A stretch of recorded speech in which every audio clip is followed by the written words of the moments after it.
Hola, ¿qué tal? Hola, hola Edwin. Esperamos a que se unan todos los demás a la Sí, sí, sesión. pero me quería ver, yo como primera vez que administro una, no me sale la opción, pensaba que me salía la opción para ponerle que es moderadora, pero... Ah, ya Oh, vi, ya la vi, ahí está. Hoy sí, mire.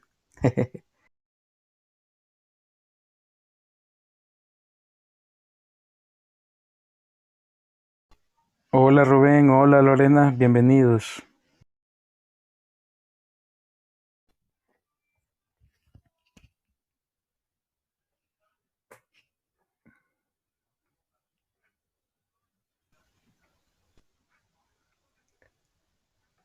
¿Ya está lista, Heidi? Sí, sí, sí, ya estoy lista acá. Estoy revisando que ya tengo los tres cuentos que vamos a leer, ¿verdad? Y sí, solo tres vamos a pues, leer porque no vamos a alargar esto mucho. ok. La oigo así como nerviosita, estudió bastante, me imagino. Que no le vaya a pasar la de parálisis por análisis, de tanto analizar y uno se queda paralizado y no hace nada. No, no se preocupe, esto es más platicadito. Ahí a quienes quieran participar les vamos a dar la oportunidad de subir, de compartir sus impresiones y todo eso. Claro, Así claro, que pues esperemos un ratito. Si no, pues empezamos porque por respeto a la hora, a los oyentes, todo. sí.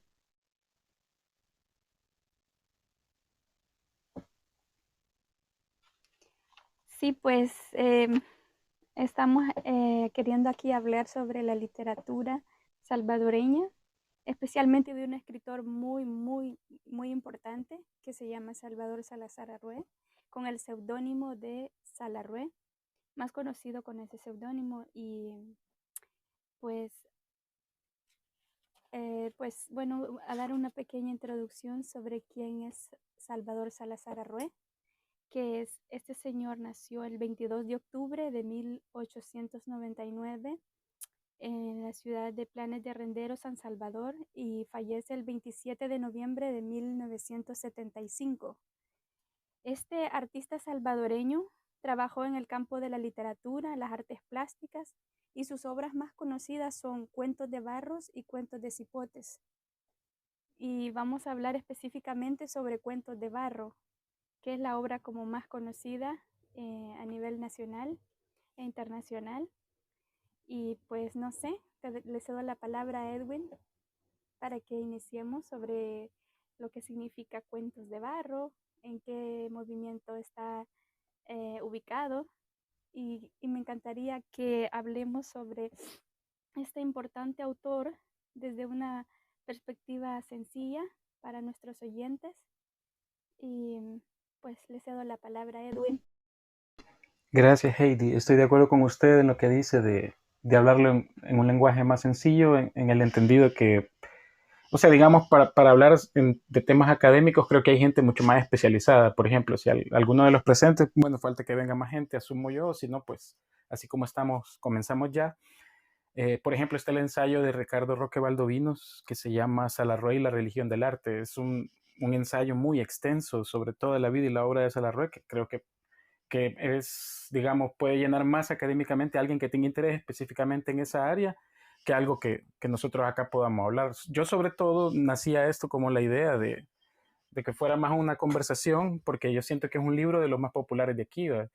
Pero bueno, para decirlo más formalmente, lo primero, darle las gracias a todas las personas que nos acompañan. Por asuntos de etiqueta dentro de la plataforma, considero que viene bien anunciar dos detalles que yo considero que son importantes. El primero, que la sala está siendo grabada, por lo que podría retransmitirla a quien considere que desee volver a escucharla. Además que si alguien no se siente cómodo participando ante la idea de que esto se vaya a grabar, pues por eso se comprenderá perfectamente, ¿va? Si no quieren participar y todo eso. De hecho, no sé si es posible, pero si acaso este audio final se pudiera descargar, al menos a mí me encantaría conservarlo para la posteridad, porque es la primera sala que hacemos, Heidi y yo en este caso, y yo igual nunca había tenido una sala antes, nunca había moderado nunca una sala antes aquí en Clubhouse. Así que bueno, sea cual sea el resultado, pues esta es la cuestión que todos compartamos, ese es sobre todo. El segundo detalle es que si alguno de los presentes no conoce la dinámica básica de Clubhouse, pues brevemente se la explico. Eh, si bien cada sala pone sus reglas de etiqueta, por llamarle de alguna manera, el común denominador es que participan todas las personas que deseen hacerlo, con el fin de enriquecer los puntos de vista del tema central seleccionado, que para el caso nuestro es pues Salarrué. Y dicho esto, en realidad Heidi y yo solo pretendemos ser los moderadores de una sala donde esperamos que todas las personas que quieran puedan participar, siempre respetándonos los unos a los otros, tanto los turnos para dialogar como los puntos de vista que todos podamos tener. Sin embargo, en el entendido en que hay que propiciar la conversación, digamos, provocarla para que fluya entre todos nosotros, Heidi y yo vamos a hacer algunos comentarios breves en torno al libro de cuentos de Salarrué, con la finalidad de incentivar opiniones y puntos de vista, básicamente. Si alguno tiene el libro a la mano sería maravilloso, aunque para democratizar al menos los primeros textos los vamos a leer, esperamos que esto abone con la conversación. O sea, sobre todo por eso lo vamos a leer, no es que vamos a hacer algo bien farragoso, sino que, bueno, solo para que lo escuchen, para que lo interioricen y si quieren participar, pues que puedan hacerlo. Así que esperamos que todos se animen a participar. Aclaro que no vamos a leer todo el libro nuevamente, ¿verdad? Para que de entrada nadie se vaya a asustar, así que no se preocupen que esto no es una sala infinita, ¿verdad? ¿Quiere añadir algo más, Heidi, o cree que iniciamos con la lectura de... Sí, no, claro, iniciamos con la lectura y pues nada más decir algo importante de que he hablado con mucha gente con respecto al escritor y la percepción que tienen es de que este escritor es tan importante leerlo porque se identifican con él de acuerdo con el lenguaje y pues nada, que comparto eso también, que me siento súper identificada con el lenguaje del escritor. Empecemos y analizamos. Sí. Ok, solo se me ocurre algo ahorita antes, bueno, hecha esta como primera introducción, digamos, quizás creo que sería pertinente mencionar esto que considero una suerte de, no sé, segunda introducción, espero que no la resulte cansino, ¿va? Solo es como para abonar más al tema previo de discusión. Jorge Luis Borges mencionó en alguna de sus entrevistas que la literatura se basta a sí misma. Y cuando él decía esto, hacía referencia a que si nos vamos a la literatura moderna de cualquier lengua, vamos a encontrar todos los motivos literarios que querramos. O sea, con poco o mayor desarrollo quizás los unos sobre los otros, pero ahí están. Y él en ese caso, en esa entrevista, ponía de ejemplo a la literatura húngara, la cual él admitía que desconocía, es decir, no había leído autores de Hungría, pero él confiaba en que con toda seguridad esa literatura tenía su propia riqueza en poesía, cuento, novela, teatro, ensayo, etcétera, y que ese corpus literario llenaba con toda seguridad a sus hablantes, a su gente. Es decir, que lo llenaba en toda variedad de motivos que se nos ocurran, porque la literatura es el resultado de nuestra cultura, nuestros anhelos, nuestras dudas, nuestras añoranzas y, bueno, en fin, que se entiende el punto. ¿Va? Dicho esto, quizá no sea descabellado afirmar que, por ejemplo, lo que Faustino Sarmiento o Leopoldo Lugones, digamos, es para los argentinos, Salarrué lo es para los salvadoreños, salvando, por supuesto, todas las distancias pertinentes en dicha comparación. ¿Va? No quiero con esto hacer apología de literaturas nacionales, ni nacionalismo, ni nada de eso, sino que solo deseo aclarar que Cuentos de Barro es uno de los libros más fundamentales para la cultura salvadoreña, más que por todos los méritos estéticos o por todos los valores históricos que en él podamos encontrar, es más porque es un libro entrañable para nuestra gente. Junto con Jícaras Tristes y no sé, quizá algún otro libro que se me escape, a lo mejor alguno de Alberto Maferrer, supongo, yo creo que este es uno de los más leídos por todos los salvadoreños. Y por eso nos resultó digno, al menos Heidi y yo, si lo pensamos, traerlo a esta palestra, porque ese fenómeno en sí mismo creo que es algo muy importante para conversar. Pero bueno, para no darle más largas a esto, voy a leer rapidito Tranquera y para que lo podamos comentar. Dice esto, Tranquera, de Cuentos de Barro, es como la introducción, ¿verdad?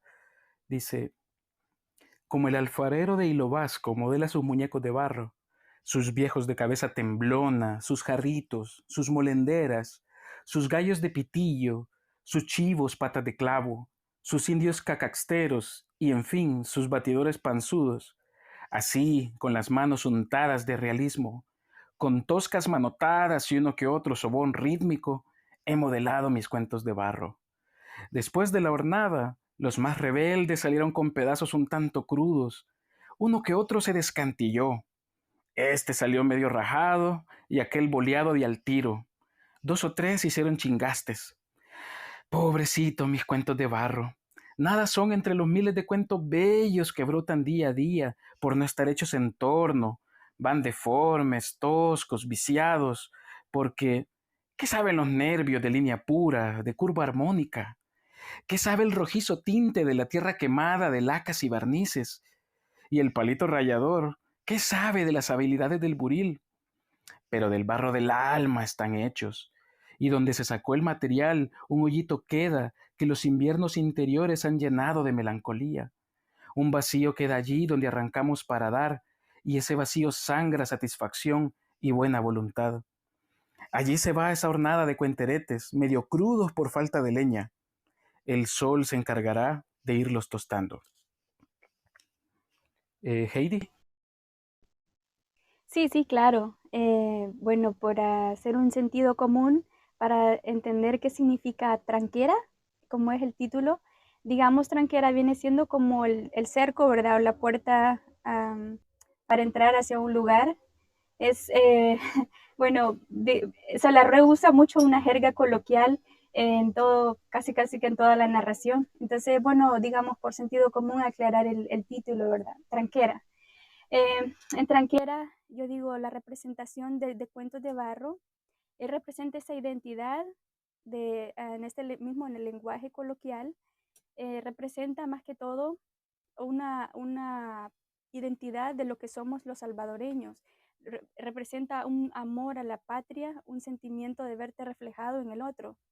Y también Salarrué nos habla de ese mismo humanismo cultural que poseemos cada uno. Representa una voluntad de querer lo que somos. En su narración nos cuenta de que estamos hechos de una autenticidad pura, que no necesitamos de un torno, menciona en el cuento. Ese torno, si le ponemos ojo, eh, ese torno es como cuando quieres arreglar un tornillo, ¿no? Que perfeccionarlo.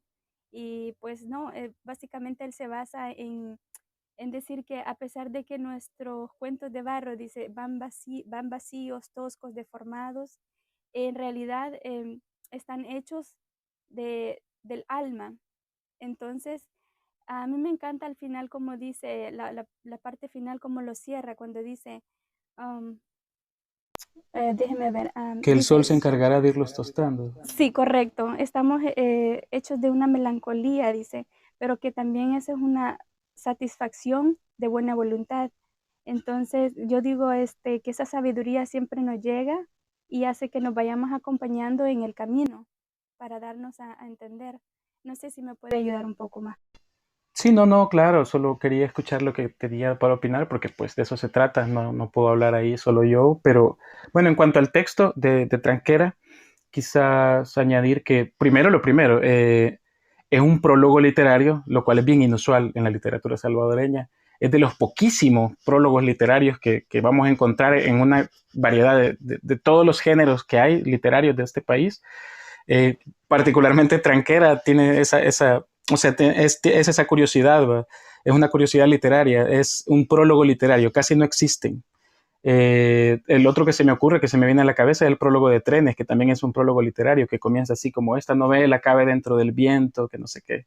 Entonces, Salarrué, en lugar de optar, digamos, en este caso, por un prólogo convencional, aunque hay que añadir, eso sí, que cuando este libro se publicó en 1933 en Costa Rica, sí llevaba una carta que Salarroy había recibido como recomendación de Gabriela Mistral. Esa edición sería magnífico rescatarla, o no sé si alguien ya la ha rescatado, si existe algún documento por ahí, lo que sea, pero esa primera edición sí traía esa carta como de un elogio de Gabriela Mistral, y pues como así era la época, por la venia de la gran escritora chilena, Salarro estaba como perfectamente validado. Y luego venía Tranquera, que vendría siendo, al menos para los entendidos de aquel tiempo, como un primer cuento.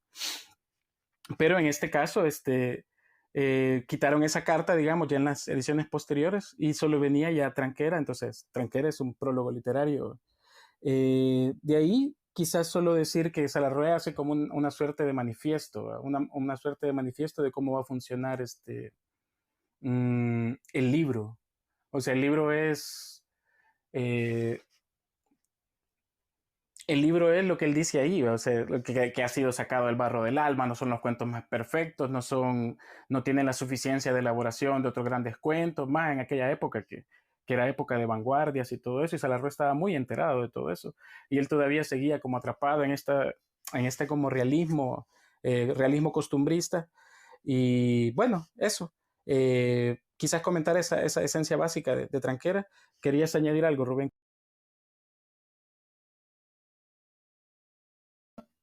Rubén creo que está en modo radio. ¿Se escucha, Heidi? ¿Se escucha?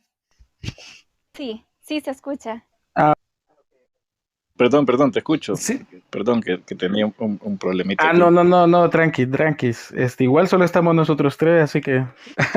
Sí, no, fíjate, yo te iba a comentar, me encanta un detalle del inicio que para el que de alguna forma tenés que ser salvadoreño o conocer bien la idiosincrasia salvadoreña, la idiosincrasia guanaca, si querés tirarte ahí por la jerga coloquial, pero hace la analogía de los artesanos de Hilo Vasco, entonces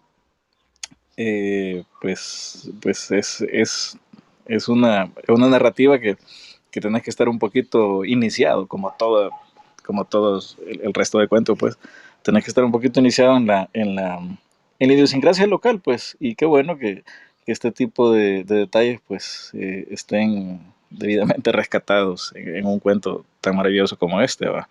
Entonces, ese detalle a mí me encanta, la apropiación que hace de un lugar tan importante que para el caso, y si alguien no lo sabe, pues es como que el lugar por antonomasia donde reside la artesanía salvadoreña. La artesanía, llámese específicamente en cerámica y escultura. Sí, sí, tienes razón, fíjate. Y bueno, de hecho también hace como una especie de acto de humildad, ¿va? En decirte, no están hechos en torno, no están hechos con el buril, que no sé qué, sino que están hechos con el palito moldeador, con las manos, ¿va? Uno se me descantilló, otro no sé qué. O sea, él admite que no tienen el nivel de perfección que tal vez la gente pueda esperar de ellos, sino que van con la sencillez, ¿va? Con la sencillez que él le pudieron salir, pero que él dice que están hechos con el arte. Sí, y de hecho vos vas a Hilo Vasco no esperando eso.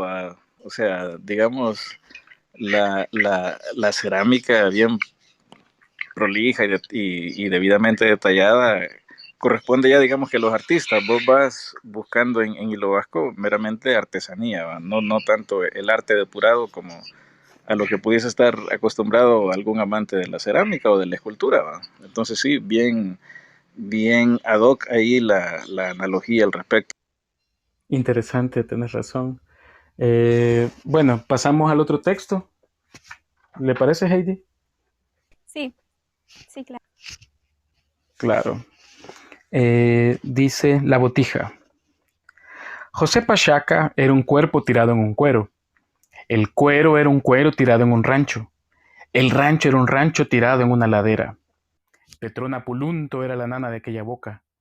Hijo, abrí los ojos. Ya está la color de que los tenés, se me olvidó.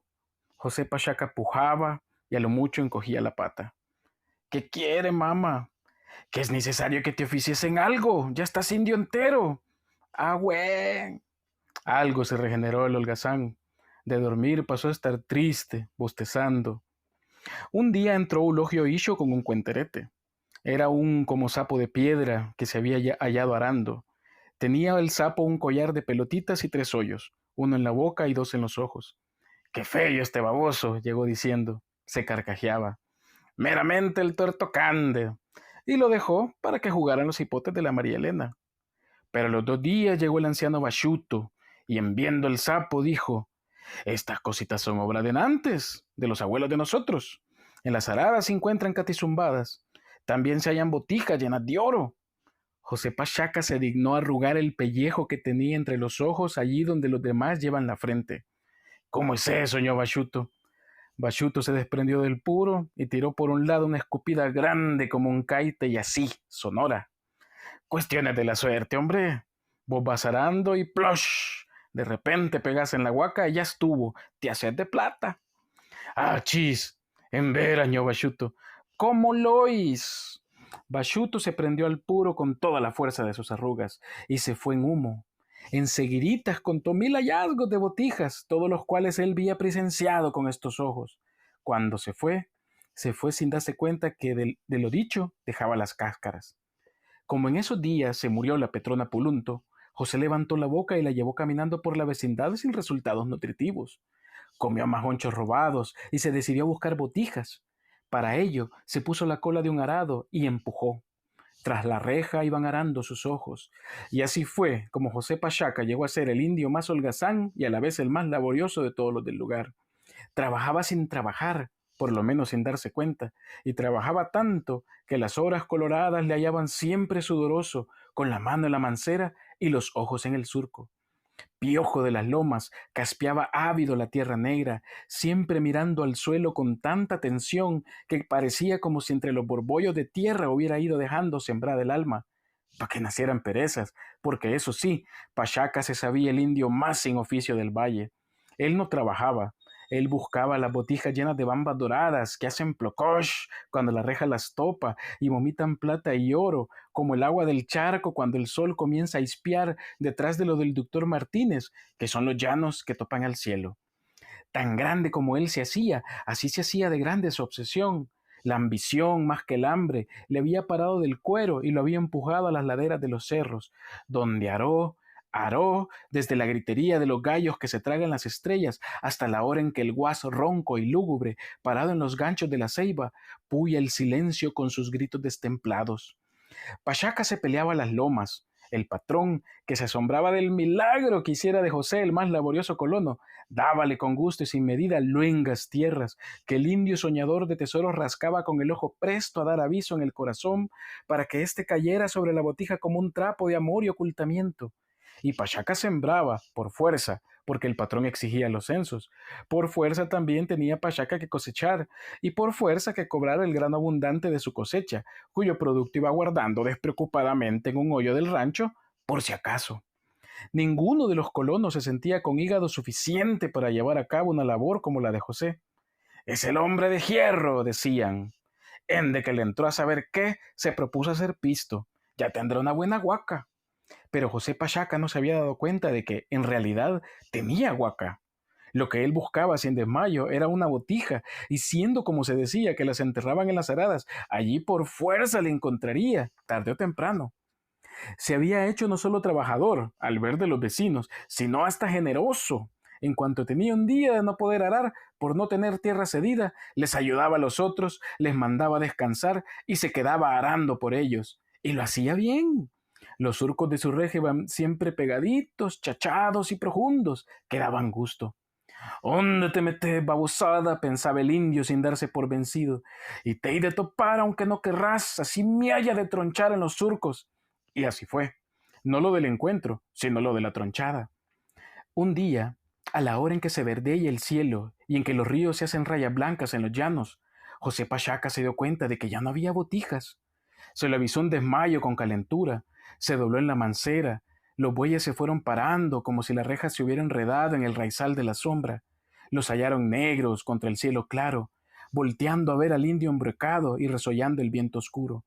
José Pachaca se puso malo, no quiso que nadie lo cuidara. Desde que había afinado la Petrona, vivía íngrimo en su rancho. Una noche, haciendo fuerzas de tripa, salió sigiloso llevando en un cántaro viejo su huaca. Se agachaba detrás de los matochos cuando oía ruidos y así se estuvo haciendo un hoyo con la cuma. Se quejaba ratos, rendido, pero luego seguía con brillo su tarea. Metió en el hoyo el cántaro, lo tapó bien tapado, borró todo rastro de tierra removida y alzando sus brazos de bejuco hacia las estrellas, dejó ir liadas en un suspiro estas palabras. Vaya, para que no se diga que ya no hay botijas en las aradas. Eso. ¿Algún comentario? Sí, muy interesante este cuento también porque la botija yo creo que en lo personal representa pues una metáfora muy clara sobre lo que, bueno, para mí en lo personal representa un silencio que buscamos como una búsqueda de esperanza o de felicidad, que es lo que representa la botija. Entonces, digamos, muchas veces las personas buscamos llenar ese vacío, ¿no? Y en este lenguaje Salarrué no solo expresa un lenguaje lúdico a través del ornamento en el personaje del abuelo, ¿verdad? El abuelo New, cuando fomenta una enseñanza de moraleja que se basa en la perseverancia del esfuerzo diario sobre las acciones que emprendemos. Entonces, yo sí considero que sí, la botija es como esa metáfora, ¿verdad?, personal que tenemos todos en general en la construcción diaria que tenemos, en el trabajo, en las cuestiones personales, como esa búsqueda personal ahí que siempre, quieras o no, siempre la estamos buscando constantemente. Esa sería mi opinión. Ok, ok. Yo estoy parcialmente de acuerdo, pero difiero en una parte. Yo siento que Salarrué aquí sí es una metáfora, quizá esté un poco sacado de los pelos, es una opinión muy personal, ¿va? Pero yo creo que este cuento, no sé si por eso habrá sido el primero, aunque eso sería una lectura muy supersticiosa, es decir, el primero de toda la colección de cuentos, pero sí me parece siempre bien ilustrativo que sea el más citado de Salarrué, en cualquier antología, en cualquier lugar, siempre es el cuento el que más conocido probablemente de todos los cuentos de Salarrué, de toditos los cuentos, es La Botija. Y, y este cuento siento que es como cuando alguien toma una buena fotografía. Mm, Imagínense, bueno, solo estamos los tres acá, pero imagínense una fotografía de la Puerta del Diablo tomada desde un ángulo donde se ven las dos piedras y la piedra más pequeña, la de en medio. Esa sería una foto muy hermosa y verla y apreciarla sería recordar el paisaje para quienes los tres hemos estado ahí, creo yo, alguna vez. Recordar el paisaje y todo, pero jamás se compararía con la experiencia de estar ahí. Y esto ya lo voy a explicar por qué. Es decir, es evidente que no se compara la experiencia con la fotografía, sino que esto lo quiero relacionar con el cuento. Cuentos de Barro, muy particularmente, son como pinceladas de la realidad salvadoreña, vistas desde un hombre como Salarrué, que no era indígena, no pertenecía a las comunidades. Es decir, que bien que mal sigue siendo un ojo foráneo, pero no por eso deja de ser una excelente fotografía. Sin embargo, la fotografía hace una aproximación, lo que se puede, lo que logra representar en el cuadro, lo que está fuera del cuadro no lo podemos saber. Así que aunque nos sigue siendo enigmática la personalidad del indio, por utilizar una expresión criollista, Salarrué hace el mejor intento de representar al indio. Y en ese sentido, José Pachaca creo que es una metáfora de la salvadoreñidad, del ser salvadoreño. Yo lo tengo muy en consideración de esa manera porque, en primer lugar, si se fijan, hay como rasgos culturales que persisten y que los tiene José Pachaca. Lo primero, podemos dilatar todo lo que querramos. Bueno, lo digo podemos como general, porque nos gusta o no nos gusta, somos salvadoreños y lo bueno y lo malo nos atañe a todos los salvadoreños. Así que por eso lo expreso de esta manera. Digamos, el salvadoreño promedio, dilatamos todo lo posible cuando toca el tiempo de trabajar. Si podemos quedarnos en la casa la mayor cantidad de tiempo posible, es decir, algunos terminan incluso los estudios, o sea, esto no tiene que ver ni con clase social. Algunos terminan los estudios, si pueden estudiar una maestría, estudian una maestría, si después un posgrado, pero van como dilatando meterse al campo laboral, algo que hace José Pachaca al principio del cuento. Si él es un mantenido es porque su mamá permite que se le mantenga. O sea, la Petrona Pulunto perfectamente en buen salvadoreño le diría, andate a la M y anda a trabajar. Si no trabajas, no comes. Y esa es la otra característica. José Pachaca, hasta que se ve empujado por la realidad, decide que tiene que trabajar. Pero no se decide por cualquier trabajo ni por una carrera, llamémosle así, una carrera honrada, sino que él necesita el atajo. Y el salvadoreño promedio suele buscar el atajo, es decir, nos conformamos con el trabajo que nos salga porque es lo que queremos, pero soñamos con lo otro, soñamos con pasarnos la barda, con lograr la frontera, es decir, con pasar de la pobreza, salir de la pobreza en la que estamos y entrar a un estado mejor. Y si podemos tomar atajos en el camino de eso, que cualquiera es perfectamente válido, media vez sea lícito, media vez sea legal, cualquier atajo es perfectamente plausible, pues no voy a decir que la ambición o la avaricia, dependiendo del contexto, sea buena o mala, no vamos a juzgar moralmente la característica, digámoslo así, pero o sea, vemos este escenario donde se muere la Petrona Pulunta y José Pachaca decide trabajar, pero no decide trabajar porque quiere ser un peón toda su vida, no, él quiere hallar una botija y hacerse de dinero. Y a veces nos afanamos toda la vida, el salvadoreño promedio decimos, el salvadoreño es bien trabajador, sí, pero el salvadoreño promedio se afana tanto en el trabajo toda la vida, renuncia a tanto durante toda su vida, que cuando menos se da cuenta la vida se le ha ido, como a José Pachaca se le escapa de las manos. O sea, llega un momento en que José Pachaca ha trabajado tanto por querer alcanzar aquello que quiere y que no sabe qué es, pero que solo piensa que existe y que lo va a sacar del lugar en el que está, que no se había dado cuenta que él por sí mismo había alcanzado sus méritos personales. Ajá, entonces siento que Salarrué, creo que sin quererlo, porque Salarrué no era pretencioso. Honestamente, hasta donde se sabe, Salarrué no era un hombre pretencioso, no era un hombre que quizás dijo, aquí voy a pintar una metáfora de la salvadoreña. No, él tomó una fotografía y casualmente, creo yo, quizás mi lectura está siendo muy sesgada, no sé, casualmente creo yo que él logró con esta fotografía hacer una aproximación extraordinaria e interesante de nuestra salvadoreñidad. No sé si quieren agregar algo más. Y eso desde el punto de vista quizás desde lo de afuera, porque aunque Salerrué no pasara, digamos, eh, casi que todo el tiempo allá, porque también hizo estudios afuera, entonces quizás una vista foránea, pero ese amor con el que él lo expresa también es muy denotativo en cada salvadoreño. Por ejemplo, alguien que va de aquí para allá siente ese acercamiento con ese tipo de cultura, ¿verdad? Y puede ser manifestarse como ese sentimiento que tenemos por la solidaridad, sobre el servicio, la voluntad. Y yo creo que es eso mágico que se representa con eso de dar, persistir, ¿no? Encontrar y buscar eso que queremos encontrar. Y me llama mucho la atención cuando dice eso, ese lenguaje de memoria, esa experiencia en la fotografía. Es básicamente eso, prácticamente, llegar a esa experiencia, a esa esencia del...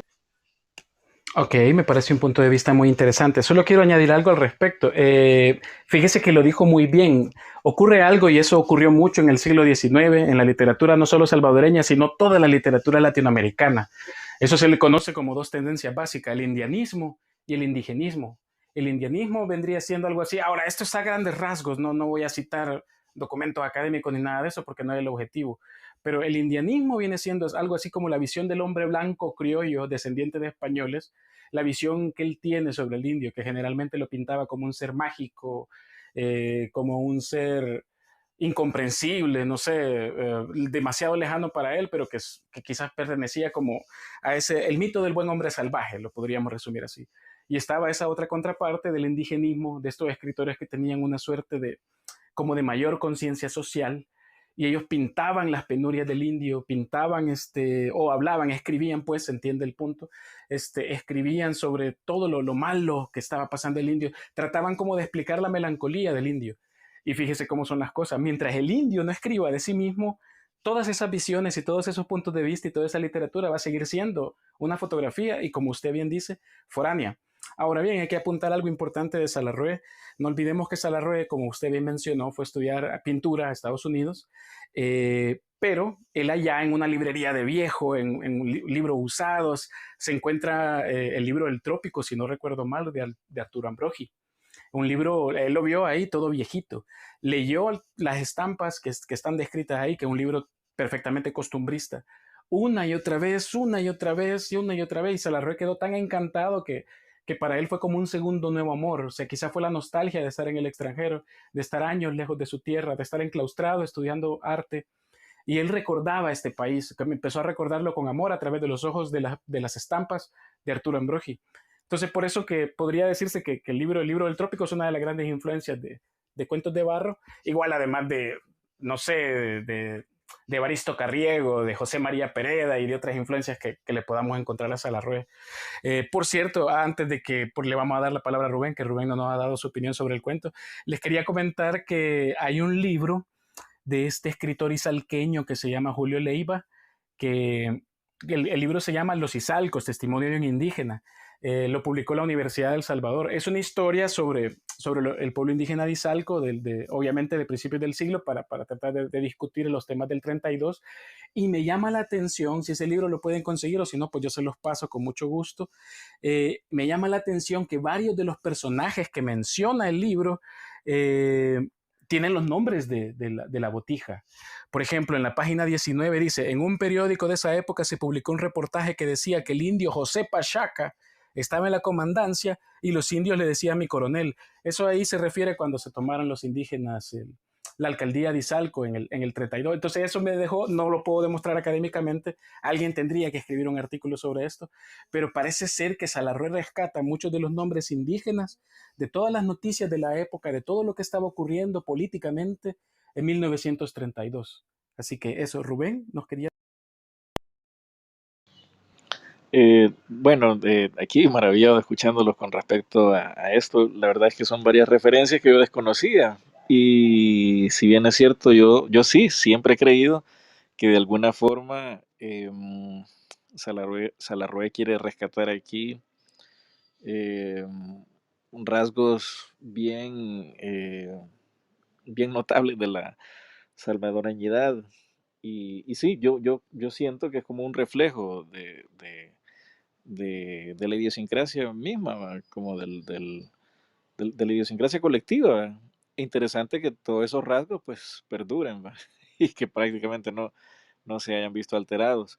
Pero más que tener un comentario, yo quería preguntarles a vos o a ambos, eh, porque a mí Salarrué, aunque yo no conozco, digamos, su vida y su obra completamente, pero al menos sí estoy consciente y sí se sabe que pues Salarrué no pertenecía obviamente a una clase baja. ¿Va?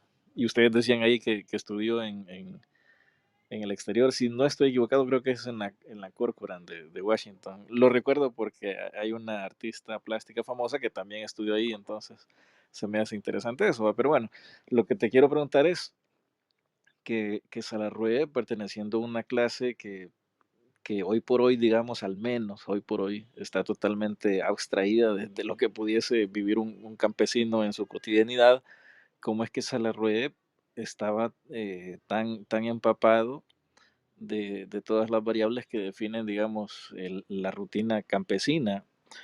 Y a lo mejor alguien podría concluir que toda esa cotidianidad tal vez salta a la vista, pero para mí me parecen que son detalles tan precisos, tan puntuales, que no cualquiera puede saberlos a menos que esté directamente involucrado en esa cotidianidad. Entonces, a mí eso de Salarrué siempre me ha parecido fascinante, ¿va? Que no perteneciendo a la clase social de la que habla, la conozca tan bien. Y digamos, hoy por hoy puedes ver un video, te metes a YouTube, consultas algo, tenés las referencias a la mano, pero imagínate en qué año se escribió este cuento y él tenía bien claro, bien claras todas esas variables y las depositó en un solo cuento. Entonces yo quería consultarte cuál es el motivo de por qué conocía tan bien la idiosincrasia del momento, de qué me he perdido, porque a mí se me hace un detalle sorprendente, siempre, siempre, siempre, de niño que leía esto, que te lo dejaban en la escuela y lo leías y te hacían exámenes de esto. Desde entonces a mí siempre me ha parecido fascinante esto. Y cómo es uno de niño, así las referencias que puedes tener de Salarrué es digamos, se me viene ahorita esa imagen con la boina hacia atrás y a mí, o sea, tiene la apariencia de todo un dandy ahí el señor. ¿Va? Entonces, por eso te pregunto, ¿cuál es el motivo y de qué me he perdido? ¿Cómo es que Salarrué conocía también a la idiosincrasia? ¿Va?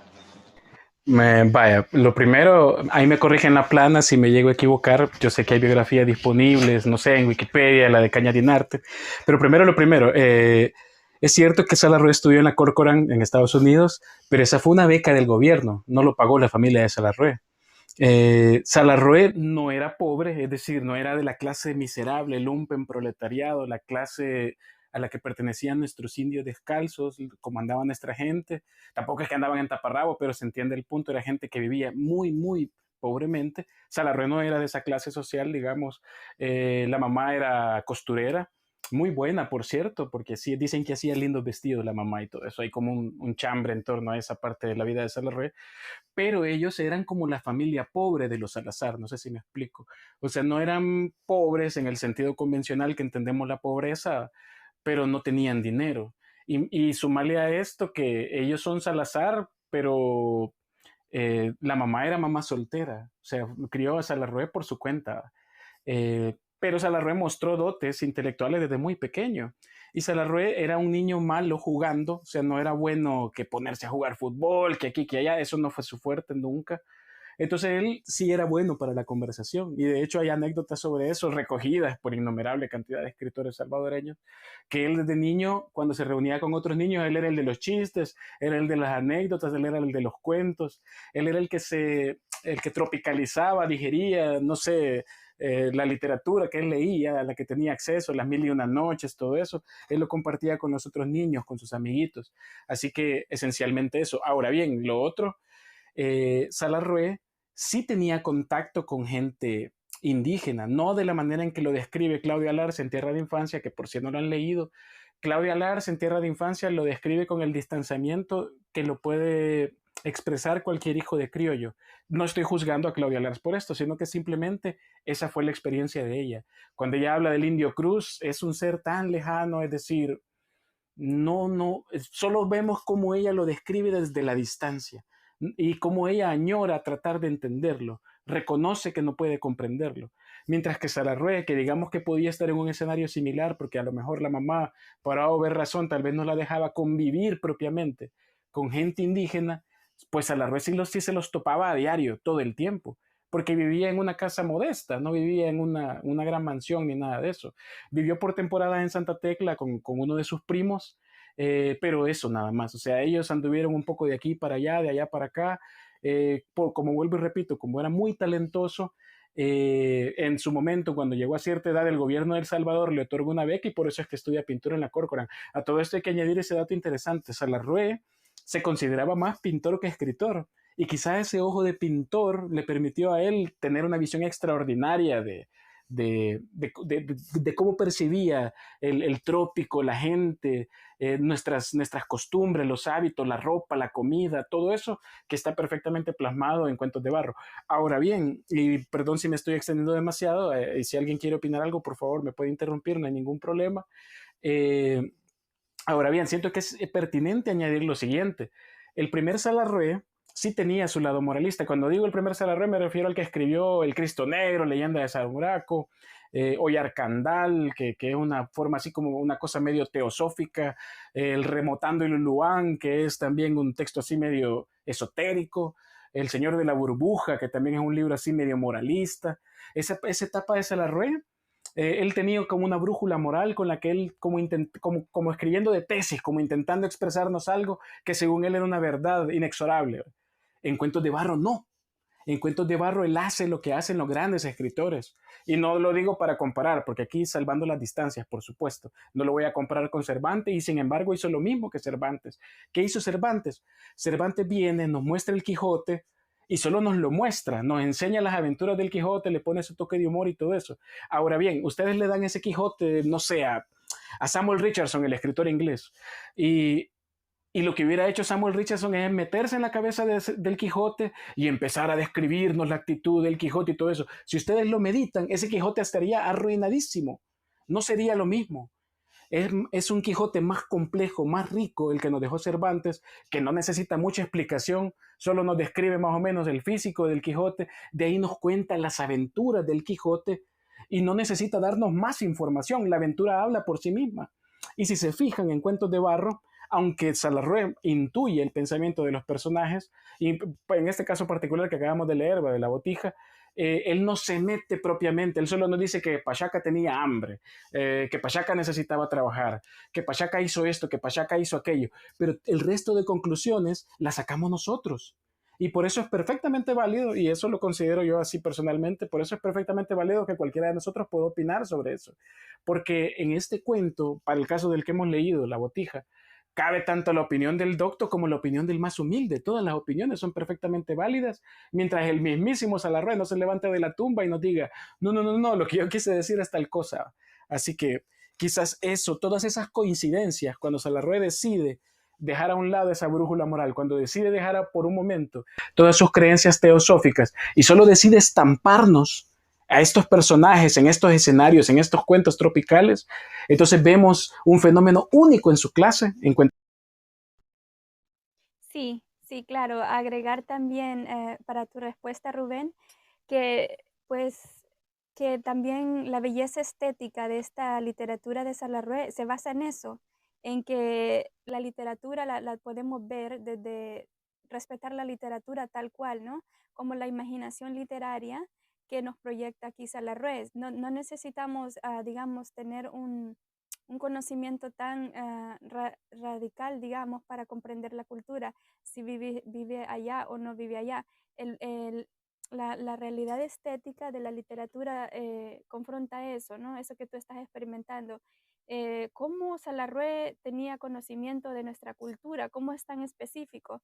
La imaginación literaria del escritor va más allá de solo de encontrar esa respuesta, ¿no?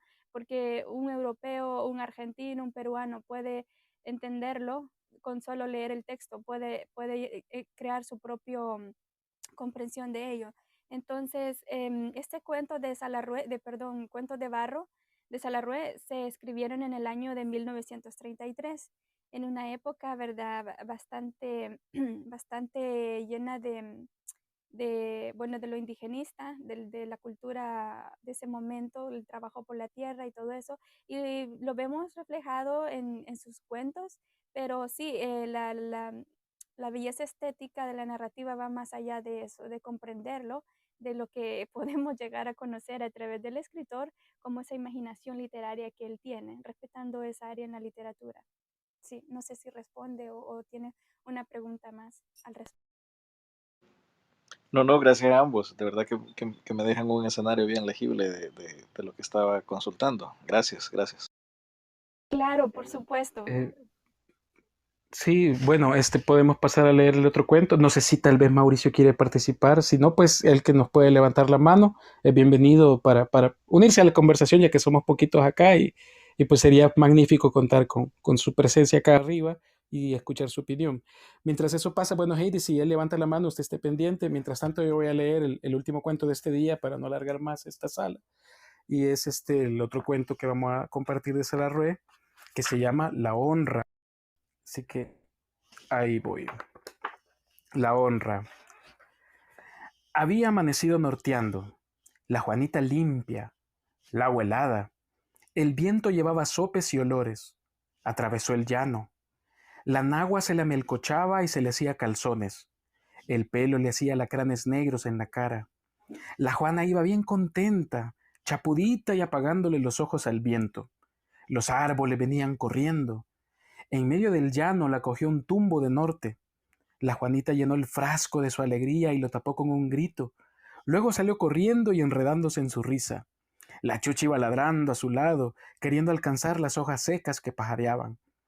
El ojo de agua estaba en el fondo de una barranca, sombreado por quequeisques y palmitos.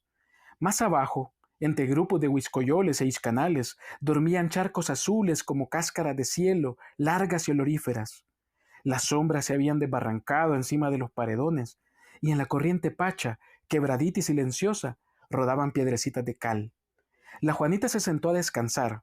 Estaba agitada. Los pechos, bien ceñidos por el traje, se le querían ir y ella los sofrenaba con suspiros imperiosos. El ojo de agua se le quedaba viendo sin parpadear, mientras la Chucha lengüeaba golosamente el manantial con las cuatro patas ensambladas en la arena virgen. Río abajo se bañaban unas ramas. Cerca, unos peñascales verdosos sudaban el día. La Juanita sacó un espejo del tamaño de un colón y empezó a espiarse con cuidado. Se arregló las mechas, se limpió con el delantal la frente sudada y, como se quería, cuando a solas, se dejó un beso en la boca, mirando con recelo alrededor, por miedo a que la hubieran espiado. Haciendo el escote comulgar con el espejo, se bajó de la piedra y comenzó a pepenar chirolitas de tempisque para el cinquito. La Chucha se puso a ladrar. En el recodo de la barranca apareció un hombre montado a caballo. Venía por la luz, al paso, haciendo chingastes el vidrio del agua. Cuando la Juana lo conoció, sintió que el corazón se le había ahorcado. Ya no tuvo tiempo de escaparse, y sin saber por qué, lo esperó agarrada de una hoja. El de a caballo, joven y guapo, apuró y pronto estuvo a su lado, radiante de oportunidad. No hizo caso del ladrido y empezó a chulear a la Juana con un galope incontenible, como el viento que soplaba. Hubo defensa claudicante. con noes temblones y jaloncitos flacos, después ayes y después el ojo de agua no parpadeaba. Con un brazo en los ojos, la Juana se quedó en la sombra. Tacho, el hermano de la Juanita, tenía 9 años. Era un cipote aprietado y con una cabeza de guisayote. Un día vido que su tata estaba furioso. La Juana le había dicho quién sabe qué y el tata le había metido una penqueada del diablo. ¡Babosa! Había oído que le decía. Habéis perdido la honra que era el único que traías al mundo. Si hubieras sabido que ibas a dejar la honra al ojo de agua, no te dejo ir aquel día, gran babosa. Tacho lloró porque quería a la Juana como si hubiera sido su nana. E ingenuamente, de escondiditas, se fue al ojo de agua y se puso a buscar cachazudamente la honra de la Juana. Él no sabía ni poco ni mucho cómo sería la honra que había perdido su hermana, pero a juzgar por la cólera del tata, había de ser una cosa muy fácil de hallar. Tacho se imaginaba la honra una cosa lisa, redondita, quizá brillosa, quizá como moneda o como cruz. Pelaba los ojos por el arenal, río abajo, río arriba, y no miraba más que piedras y monte, monte y piedras, y la honra no aparecía. La había buscado entre el agua, en los matorrales, en los hoyos de los palos, y hasta le había dado vuelta a la arena cerca del ojo, y nada. La honra la Juana dende que tata la penqueado se decía, ha de ser grande. Por fin, al pie de un chaparro, entre hojas de sombra y hojas de sol, vido brillar un objeto extraño. Tacho sintió que la alegría le iba subiendo por el cuerpo en espumarajos cosquillantes. ¡Ya estuvo! Gritó. Levantó el objeto brilloso y se quedó asombrado. ¡Achís! Se dijo. No sabía yo que el honra fuera encina. Corrió con toda la fuerza de su alegría. Cuando llegó al rancho, el tata estaba pensativo, sentado en la piladera. En la arruga de las cejas se le había metido una estaca de noche. ¡Tata! Gritó el cipote jadeante. He ido al ojo de agua y he encontrado el honra de la Juana. Ya no le pegue, tome. Y puso en la mano del tata asombrado un fino puñal con mango de concha. El indio cogió el puñal, despachó a Tacho con un gesto y se quedó mirando la hoja puntuda con cara de vengador. Pues es cierto, murmuró. Cerraba la noche. ¿Opiniones? Sí, muy, muy puntual. Yo me encanta inclusive la honra, el título. Bueno, yo pienso que en este cuento nos habla sobre la castidad de Juanita y de cómo esto tiene un valor tan importante en la vida de ella, que pues que si la pierde se va el valor en sí misma, ¿no? Esta es una realidad que muy connotativa, que expresa vergüenza, ira y nos describe también una antítesis que es sobre el dolor y la satisfacción. Por ejemplo, cuando dice, dormía charcos azules como cáscaras de cielo, em, creo que se entiende, ¿no? Y la siguiente donde dice, el pelo se le hacían alacranes en la cara. Me encanta este cuento, es bien puntual y si lo vemos de forma global, ¿no? Cómo vamos viendo este tipo de valor en la mujer, como a nivel de la construcción del sujeto global, si lo podemos ver desde ahí, cómo interpretamos el valor que tiene la mujer y también cómo es tratada, ¿no? El respeto que se le da. Pero sí, claramente en el cuento se ve que es un tipo de violación, ¿no? Hacia Juanita y cómo ella está atrapada en esa violencia, ¿verdad? No solo del acto físico, sino que también en el acto psicológico, también entrando también en el machismo por parte del papá y pues en un conjunto de eufemismos también representados por su hermano que no sabía más bien qué es lo que ella había perdido. Es un lenguaje muy rico, muy, muy connotativo y sí, es como muy, muy importante también este cuento. A mí me ha gustado también en lo personal para poderlo descifrar desde distintos tipos de análisis culturalmente, psicológicamente. Sí, Edwin, no sé, ¿puede opinar? Ok, lo primero, es un cuento extraordinario, la verdad. O sea, uno recibe el golpe de la botija, al menos a mí así me pasa. Y luego recibe este golpe directo al corazón con la honra. Lo primero, parece que Salarrué está como jugando con el lenguaje.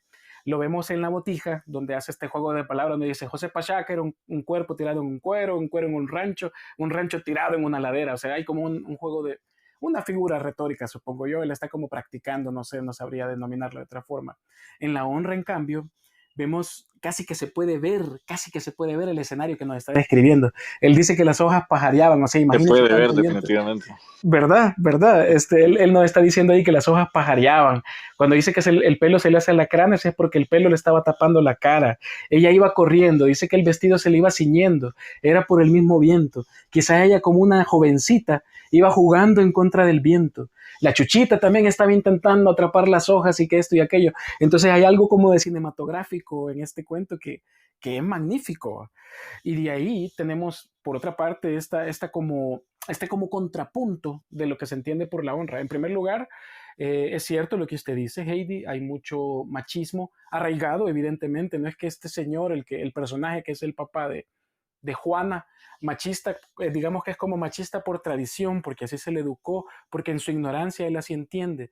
Y el hombre de esa época, los hombres de esa época entendían que si la mujer no ofrecía fuerza de trabajo, peor si veníamos de las clases bajas y éramos pobres, no es que tuviera que ofrecer la virginidad en sacrificio, sino que la virginidad era una suerte de garantía de que la descendencia de quien se quedara con esta mujer estuviera garantizada. Era una creencia muy arraigada. Con esto no estoy defendiendo el machismo de ninguna manera, sino solo acotándolo para ubicarnos en el contexto de la época y la manera en que Salarroy lo está pintando.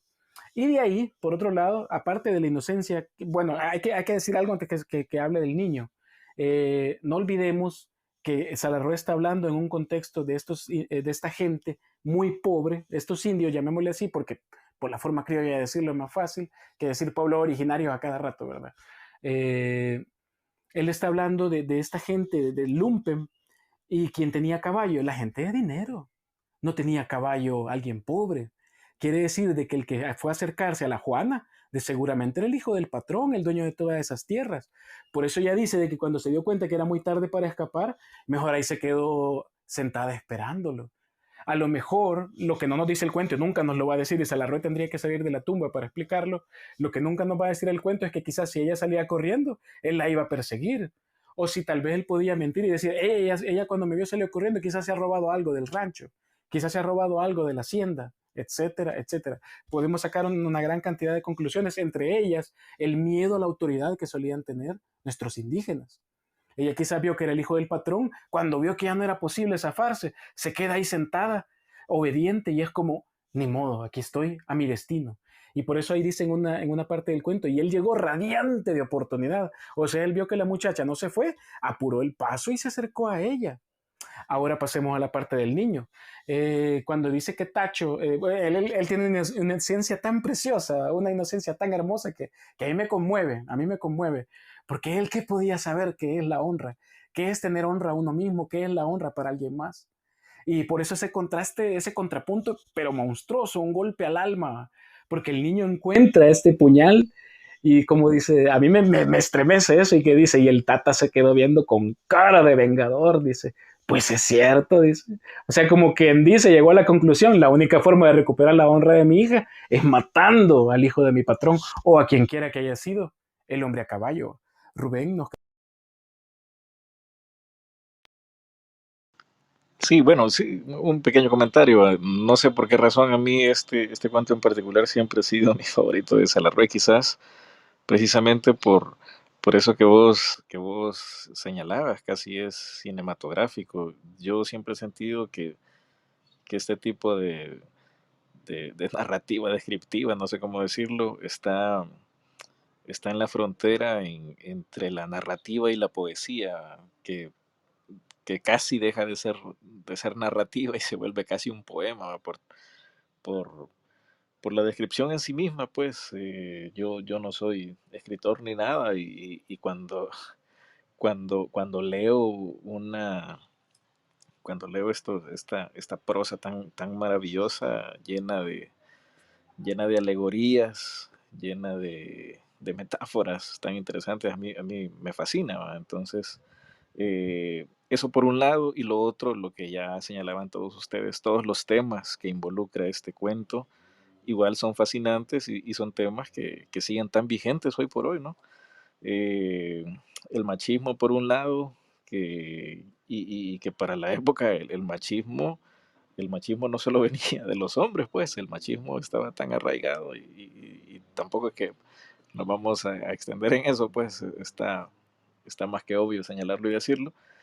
El machismo por un lado y el sometimiento a la autoridad, pues, que en este caso, pues ya lo señalaban ustedes, y la inocencia, que es sumamente conmovedora, la inocencia, eh, allí casi que los tres miembros de esta familia son inocentes, pero es mucho más conmovedora la inocencia del niño, del hermanito, de la Juanita. Entonces, un cuento fascinante, enriquecedor, y entiendo que como lo dijiste, pues ya van cerrando con esto. Cuando cierren, si es que ya no tengo otra oportunidad más de comentar algo, me gustaría que señalaran, si fuera el caso, porque yo no lo sé realmente, eh, si existe algún escritor, tal vez contemporáneo a Salarrué, que rescate, digamos,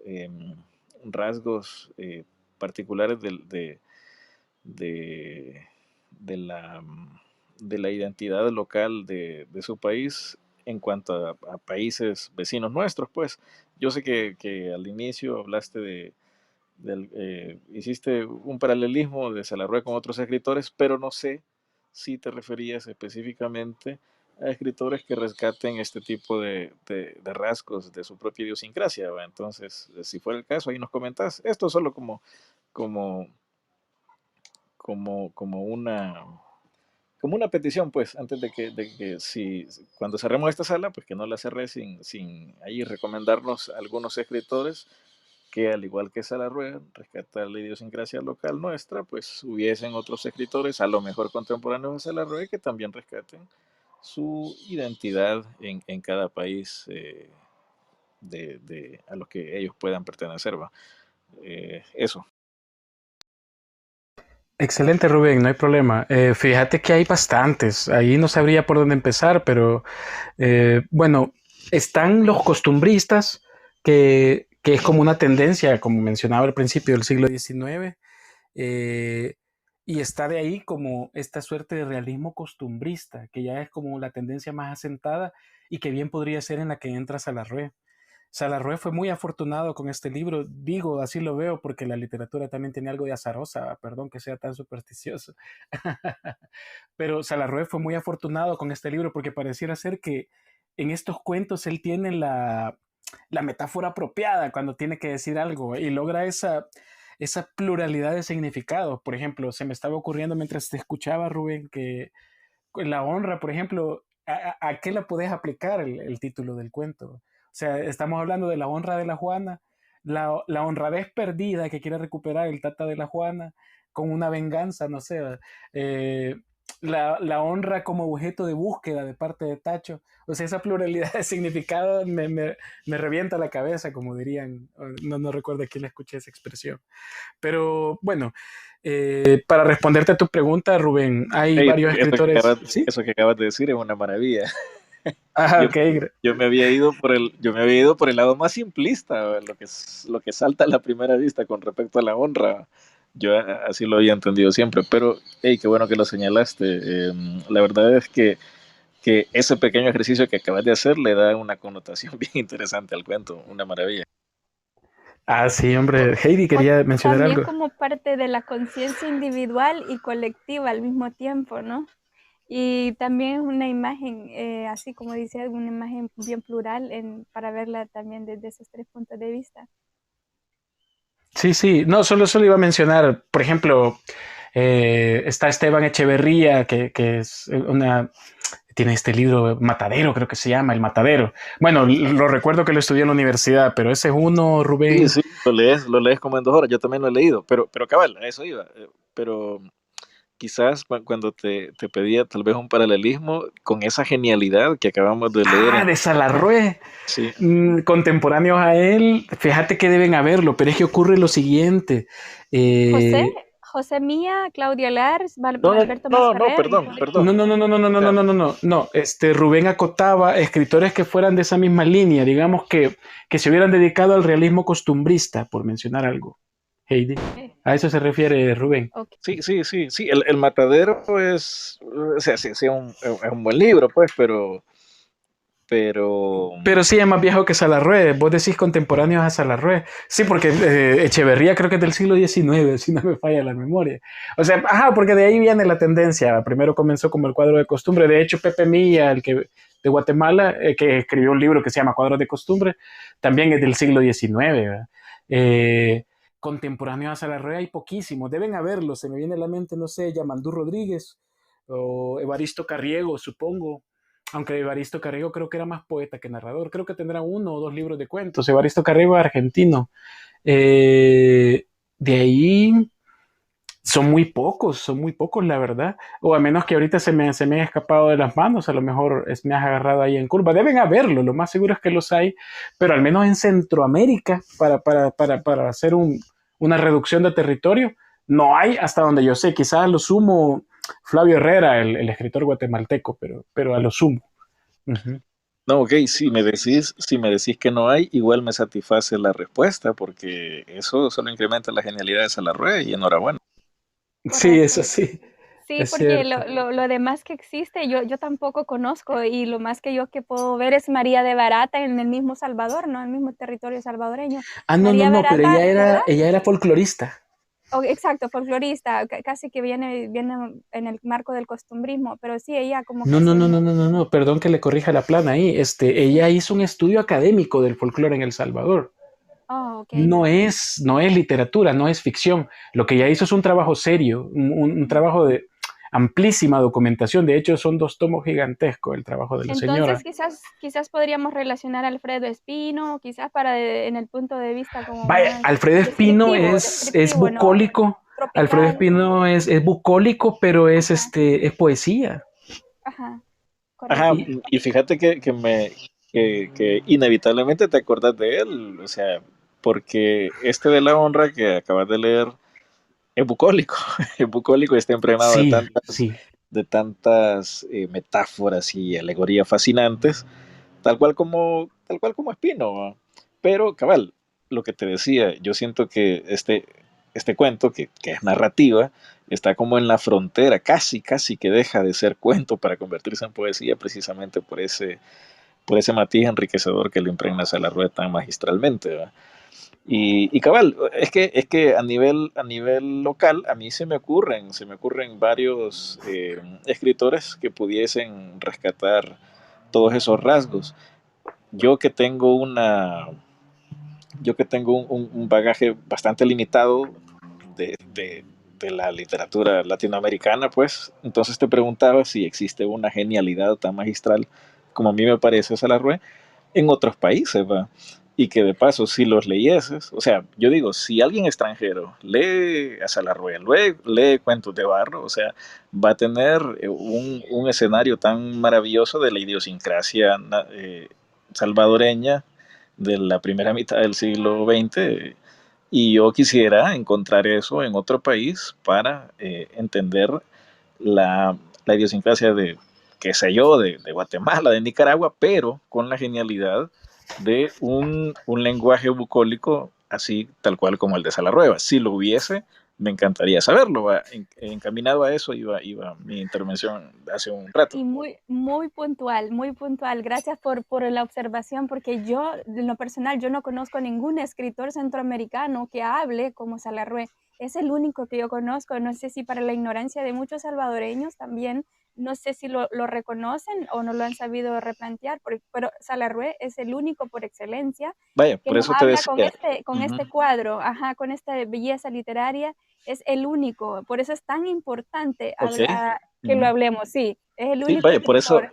por eso te decía, si de repente la respuesta es no sé o no hay, igual la respuesta me satisface, ¿verdad? Porque en esa medida el podio donde tengo a Salarrué crece un poquito, ¿va?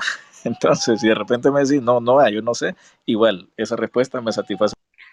Vaya, yo sí quería responderte en relación con eso. Lo primero, yo creo que sí hay, fíjate, es que estamos hablando de una gran cantidad de escritores y al menos por estadística tiene que haber. O sea, por eso se me ocurría el caso de Flavio Herrera en Guatemala, Bueno, mencioné hace rato Pepe Milla, aunque de Pepe Milla es que ocurre lo siguiente y era lo otro que quería acotar en relación con esto.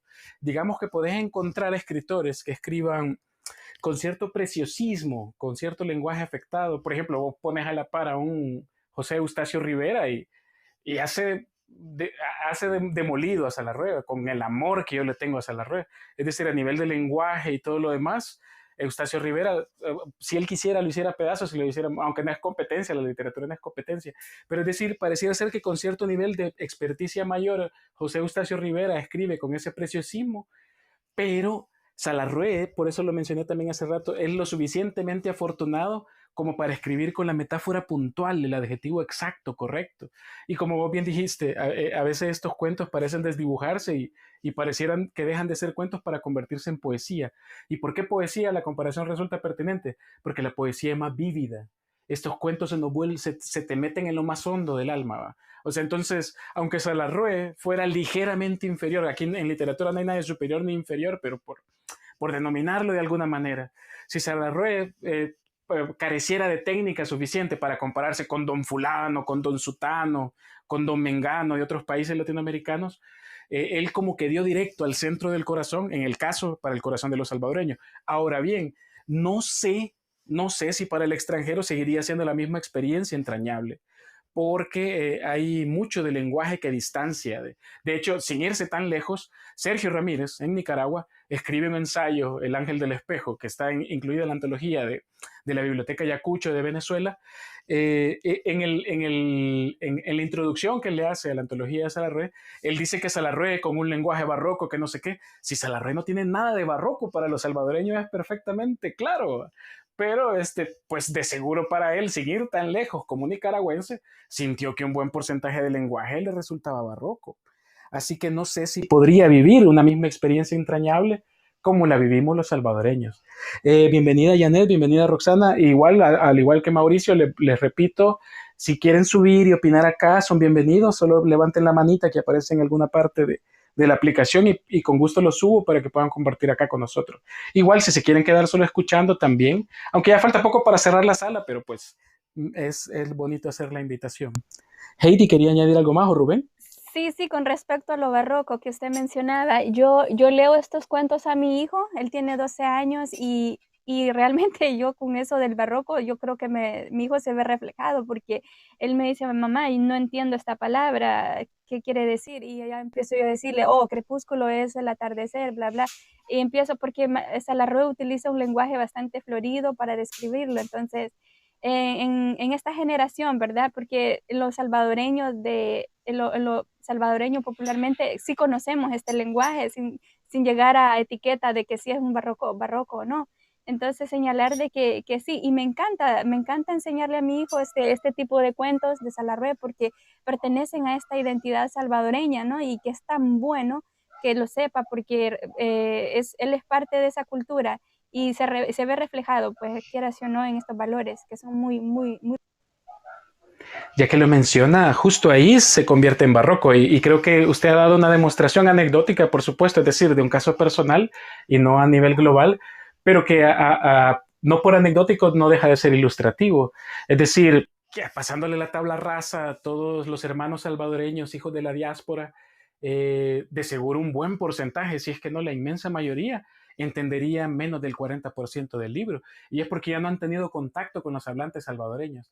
Así que en ese sentido, muy probablemente por esa razón, el libro de Salarrué no tenga la trascendencia que sí lograron otros autores y que tal vez están enmarcados en la misma época, años 30, años 40, el costumbrismo, el indigenismo, todos estos textos así, sí tuvieron mayor relevancia, primero porque tal vez sus países también los impulsaron, en El Salvador se ha impulsado poco o nada al escritor salvadoreño, y lo otro es porque precisamente, aparte que es desconocido y aparte que solo se remite a los hablantes salvadoreños, pues para el hablante foráneo se le vuelve barroco, se le vuelve desconocido. Así que probablemente ahí está la respuesta de por qué Salarrué, por muy genial que nos resulte, parece ser que hay que volver a traducirlo al español para que otros lectores también lo puedan.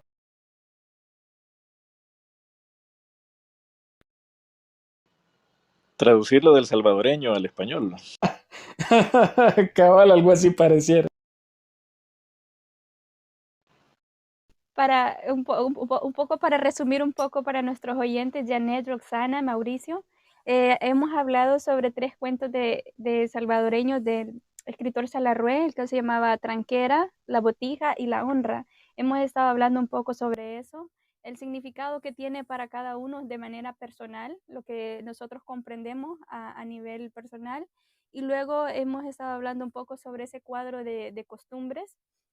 Entonces, hemos enriquecido la conversación en torno a eso y de lo importante que es nuestro escritor salvadoreño Salarrué, lo que traspasa las fronteras en el sistema global de la literatura, de la estética literaria, por supuesto, que nada está explícito de una forma tan referencial, sino que va más allá, porque la literatura es comprendernos más allá. Me parece que Roque quiere hablar. Edwin, ¿me puede ayudar a subirlo? Sí, sí, ya lo subimos.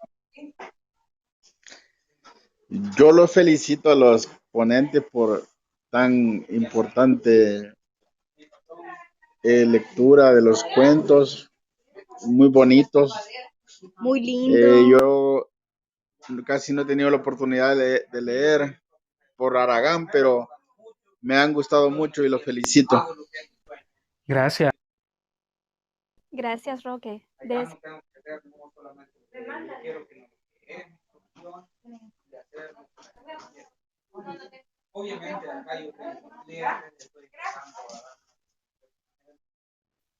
No sé si querías agregar algo más o no sé. Sí, bueno, como ya casi cerramos ya tenemos más de una hora en esta sala, quizás solo añadir que el impulso inicial por el que comenzamos a hacer esto fue porque justamente Cuentos de Barro se presta para este conversatorio. Hay textos literarios, hablamos de la literatura universal en general, textos literarios que se pueden intelectualizar, por si es, la palabra quizás no existe, pero la vamos a aplicar y podemos encontrar, no sé, al Ulises de James Joyce, En busca del tiempo perdido de Marcel Proust, y encontrarles todo lo más complicado que querramos y escribir sendos ensayos y sendas ponencias académicas y todo eso. Pero Cuentos de Barro pareciera que no. Cuentos de Barro es bastante horizontal y a la vez vertical, es decir, horizontal porque todos lo podemos hablar en igualdad de condiciones y vertical porque parece ser que lo pueden leer tanto de arriba como de abajo, podemos leerlo todos y por eso consideramos que era una experiencia muy linda, muy bonita compartirla en esta ocasión. Así que eso, y de mi parte me despido, no sé si alguien más quiere dar unas palabras de cierre. Gracias a quienes nos acompañaron, ha sido un lindo gesto de parte de todos. Es nuestra primera sala, nosotros no somos así gente reconocida ni nada de eso, así que supongo que por eso no ha tenido mayor repercusión y no lo esperábamos. Esto lo hicimos por amor al arte, como quien dice, porque queríamos tener a alguien virtualmente con quien sentarnos virtualmente también a conversar de literatura, a conversar de valores salvadoreños. Heidi y Rubén, ¿quieren dar algunas palabras? Pues no, agradecer que hayan tenido a bien hacer esta pequeña sala. La verdad es que cae súper bien, más un sábado en la tarde, hablar así. Y también por el contexto inmediato, que, que no podemos tal vez aglomerarnos y hacerlo. Este medio se presta para eso. Y enhorabuena que lo hayan hecho. La próxima igual voy a estar pendiente. Si vuelven a hacer una convocatoria similar, me gustaría participar. Gracias, Rubén. Sí, muchas gracias, Rubén, por todas sus opiniones y sus preguntas que me parecieron muy, muy relevantes, muy importantes. Valga la reiteración. De hecho, Salarro es tan reiterativo que me encanta, porque así es como también nos comprendemos en ese lenguaje tan sencillo, ¿no? Y gracias a todos por estar acá. Como dice Edwin, este espacio lo creamos para hablar específicamente de literatura sin tapujos y saber que me siento tan orgullosa de pertenecer, ¿verdad?, a esta cultura que Salarrué nos representa con ese lenguaje tan sencillo y que va más allá, pues, de esa realidad estética, que es lo que más me enamora de Salarrué. Muchas gracias, Edwin, por esta iniciativa. Gracias a todos. Pasen un lindo sábado. Gracias a todos por acompañarnos y esta sala se cierra en 3, 2, 1.